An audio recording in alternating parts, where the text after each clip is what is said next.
Low high, he's got rage here. One thing that I don't think we've talked about is when you hit somebody with a rage art, it takes away all of their recoverable health. So if you can poke down knee enough and get that rage art, you can even it up, but looking real good, triple death fists. This week, the return of unbelievable offline hype in the FGC. An iconic showcase of things to come with champions of years gone by. The online qualification grind continues. All that and more to look forward to this week in the Roundup.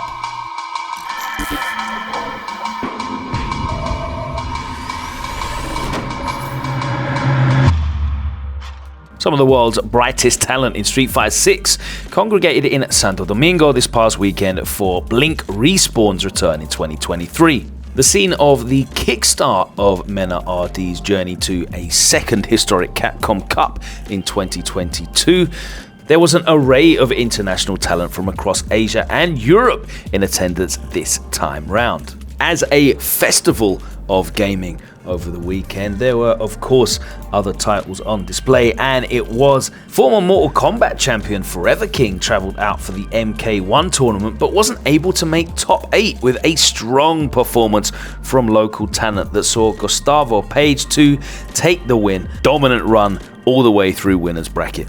And in Smash Ultimate's Shiny Mark was able to hold off MK Big Boss despite a reset in Grand Finals to take the win after an epic set. And then the stage was set for Street Fighter 6. Oh my God! I'm looking for Dominican exposure. Oh! This beat kind of fun though, so I'ma eat it up like my fungo. Oh! And it was an electric start from the off as Kaba in the winner's side faced off against freshly qualified for Capcom Cup Gachikun. Showing incredible defensive decision making throughout the set, Kaba was able to mitigate Gachikun's level 2s and go on to close out a win in a game 5 to advance to winners finals. The second winner's semi saw Kakeru face off against Problem X's Marisa, and the current reigning Gamers 8 champion took a convincing 3-1 victory. Two exciting young prospects then faced off in losers as Jimmy DR and Balrog RD swung it out in an epic back and forth set that went to a game 5. But in the end, it was another name added to the list that Balrog had eliminated throughout the tournament, including Mono, Hochi and Louisman. Our final game of top 8 was also one of the most anticipated, as local hero Mena, who was sent to losers by Brit Problem X, would face his compatriot Ending Walker. Ending's tournament had seen him go through a flux of characters, and after being sent to losers by Louisman, the DJ was doing the work for him, but there was no stopping Mena RD, who moved on to an incredibly impressive and dominant 3-0 victory, much to the pleasure of the home crowd. The crowd was silent, however, as Problem X swept Balrog 3-0, extracting all the information he needed from Jimmy's previous performance against the DJ main. Nothing but bangers in this top 8 as Gachikun and Mena RD would face off in the next losers quarterfinal. Two Capcom Cup champions in SF5. Gachikun, of course, already qualified for Capcom Cup X, and he was able to take it in the end 3-2 in an incredibly close set. Gachikun would go on to eliminate Problem X once again in a 5th game. Problem cracking on defense, supers being baited, and Gachikun able to turn the corner pressure into the victory. Reading level 3, getting a double perfect. But that was where his run would come to an end, facing off against Kakeru in what would be another marquee set that went to a game 5. But the turbulent winds would be stilled, and Kakeru eliminated Gachikun to get the run back against Kaba in Grand Finals. And unfortunately for both Kaba and the home crowd, the Grand Finals proved to be somewhat of an anticlimax. After an incredible start in winners that saw Kaba go 2 games up early on, it was a clean sweep in the Grand Final. 6 games straight, there were no answers here, and Kakeru showed what a difficult matchup this is for Guile, with a supreme mastery of JP taking the win and earning the respect of the DR home crowd. With the atmosphere inside the arena, there was no better advertisement for the return of an offline Capcom Pro Tour with premieres in exciting territories just like this one.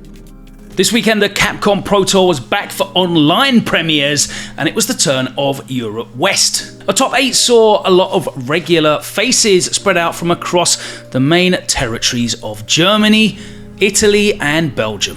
The first winner semi-final was a Germany versus Germany affair, which saw Cali Pro up against .exe. It was evenly matched until the 5th game, and .exe was able to advance to winners finals, jury closing it out 3-2. And then on the other side, it was an all-Italy winners semi-final as Gico faced off against Garnet. In the losers side, Ras would face pre-tournament favourite Takamura. And it was Takamura who pulled ahead in the first 2 games, but Ras would manage to catch up, and the rhythm was with Ras as this clean parry into a level 2 super knocked out the pre-tournament favourite. Gigi Halibel, returning to competitive Street Fighter, would dominate his losers match against Ronaldo Sui 3-0. Winners finals saw .exe and Garnet going head to head, and both were on a great run, but it was Garnet who managed to come through. Although the rounds were kept close, it was a 3-0 sweep, and Garnet taking that Dalsim into grand finals on winners side. In loser semis between Gigi Halibel and Ras, it was Ras who started off strong, going 1-0 up and finally stopping Gigi Halibel's win streak. However, it was only a minor hiccup, with Gigi Halibel going on to win the next 3 games and moving on to losers finals. .exe was able to go up 2-0 before Gigi Halibel was able to even get out the blocks. And although he did bring it back to 2-1 in a close 4th game, .exe was able to close it out, and that 3-1 victory earned him the run back in grand finals against Garnet. But today, the gods were with Garnet, looking absolutely unstoppable. Yet again, it was a repeat of the winners' final score, Garnet sweeping 3-0 and cruising into Capcom Cup X qualification, flying that flag proudly for Italy out of Europe West. Hey, what's going on? Logan Sama here. Just want to take a little break at the midway point to thank all the team involved in putting this together. Thank you each and every time to Nick V. Fantastic editing, making this thing look polished, beautiful. Big up the team, Sir Rexu, Keno, and Lazarus, helping out with the clips alongside the man them Tyrant, Damascus, and of course, me. If you're enjoying the hype of the offline tournaments, well, it doesn't get any bigger than UFA, and that is happening in only 2 weeks' time. If you ain't signed up now, you might nearly miss out. So head over to ufa.gg right now and pick up your tickets, and hopefully we'll see you there in Paris. It's going to be the biggest event on the European calendar, so don't miss out. All right, no further delay, let's get straight back into it. We've got more action to cover. Here we go. Tekken and EVO collaborated to host a Tekken 8 showcase featuring all of the Tekken 7 EVO and EVO Japan winners during the competitive life of the game, to give a taste of what's to come once Tekken 8 fully releases next January.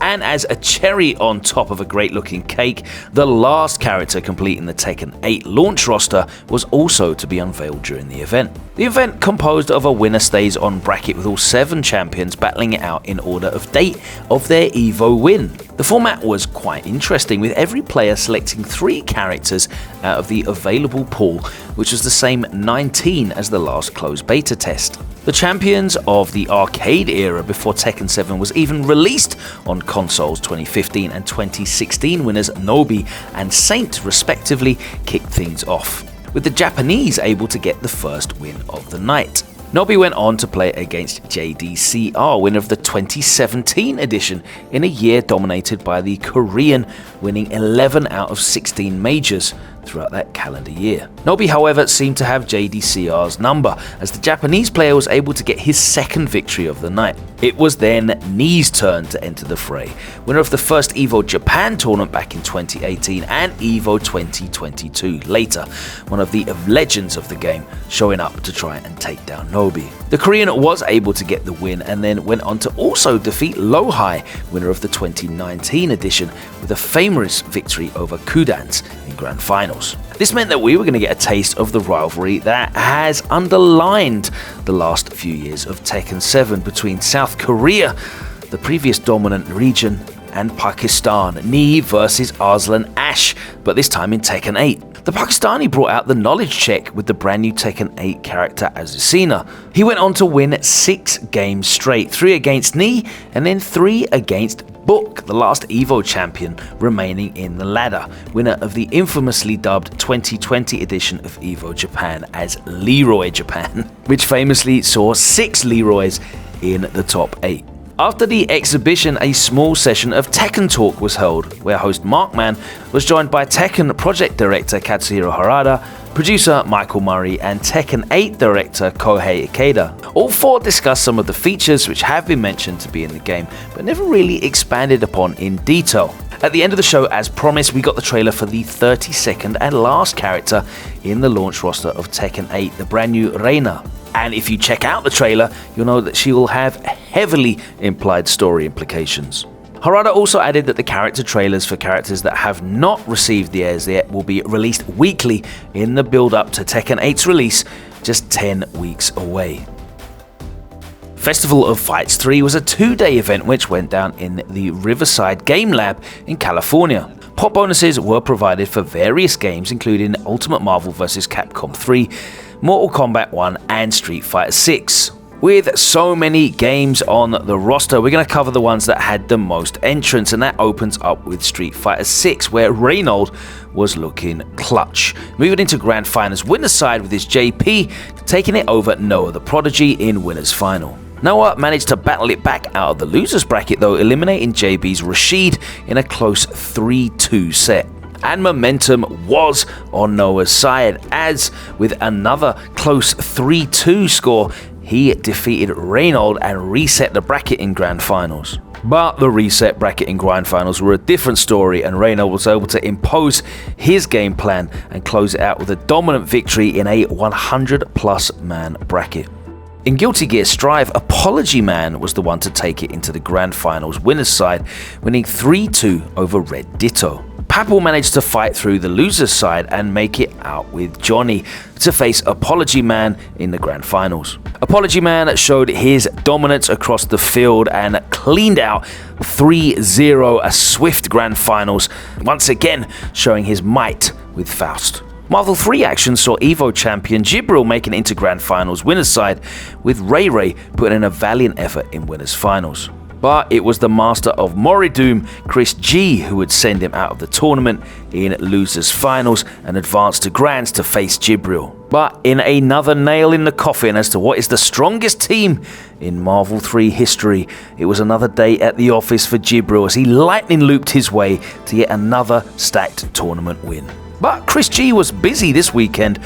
He also made it into Grand Finals of Mortal Kombat 1, defeating Han Rashid 3-0 in winners finals. Han Rashid was hungry for his run back with Christo as he made short work of Perfect Shinny in losers finals. He also came incredibly close to resetting the bracket, but an amazing comeback from Chris G saw him win the tournament and take home first place in MK1. Just wake up, do the fall, Christopher G with the down to finish.